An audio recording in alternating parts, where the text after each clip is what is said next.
Сәлем достар, бүгін мен сіздердің күш қуатыңызды, яғни энергияңызды құртатын 5 зиянды әрекетпен бөлісетін боламын.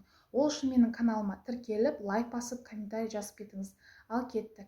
Бірінші ол дұрыс тамақтанбау. Дұрыс тамақтанбасаңыз, энергияңыздың жоқ түгіл, денсаулығыңызға да зиян екенін білесіздер.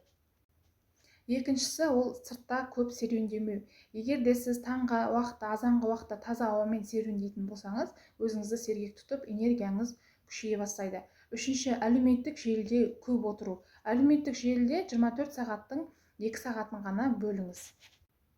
Төртіншісі дұрыс ұйықтамау. Негізі ұйқының нормасы 8 сағат. Егер сіз 8 сағаттан көп ұйықтасаңыз, шаршаңғыш болып, әлсіз болып келесіз. Және де кешкі уақытта 10-нан бастап ұйықтап, таңғы сағат 7-де тұрсаңыз, ол организміңізге өте пайдалы.